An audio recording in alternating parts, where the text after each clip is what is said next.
Sajjad loan साहब क्या कहते हैं, क्या करते हैं, उससे जम्मू कश्मीर नहीं चलेगा। जम्मू कश्मीर आम लोगों से चलेगा। जो जम्मू कश्मीर के रहने वाले लोग हैं, वो जो चाहते हैं, चाहे वो गांव में रहते हैं, चाहे वो शहर में रहते हैं, चाहे वो मोहल्लों में रहते हैं, उन्होंने फैसला करना है कि जम्मू कश्मीर की तकदीर क्या होगी, जम्मू कश्मीर को कैसे रखा जाएगा, ये उन्होंने फैसला करना है। सजाद लोन साहब क्या होते हैं, उनको कहिए सजाद लोन साहब आप एमएलए हैं, आप देखिए कि आप अपनी कॉन्स्टिट्यूंसी में क्या कर रहे हैं।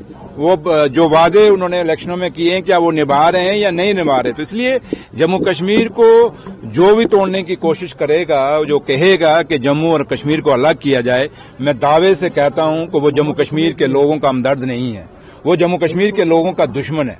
क्योंकि आपके सामने लद्दाख ने ये डिमांड रखी थी, जब जम्मू कश्मीर और लद्दाख हमारा गठा होता था, उस समय लद्दाख के लोग कहते थे कि हमें यूटी चाहिए, और जब आज उनको यूटी मिली है तो आज वो आपके सामने रो रहे हैं। पीछे जो लद्दाख में हुआ, जो वहां आंदोलन हुआ, और आज भी उनका आंदोलन चल रहा है कि हमें वहां पे जो हमें पावरें दी जाएं, हमें असेंबली दी जाए, हमें वहां हमारे नुमाइंदे चुने जाएं, तो वो आज डिमांड कर रहे हैं। तो इसलिए जब लद्दाख की हालत जब हम ये देखते हैं, और आम लोग जो जम्मू कश्मीर के देखते हैं, वो कभी भी नहीं चाहेंगे कि जम्मू कश्मीर का एक और विभाजन हो। इसलिए जम्मू कश्मीर की मजबूती इसी में है कि जम्मू और कश्मीर हमेशा गठे रहें।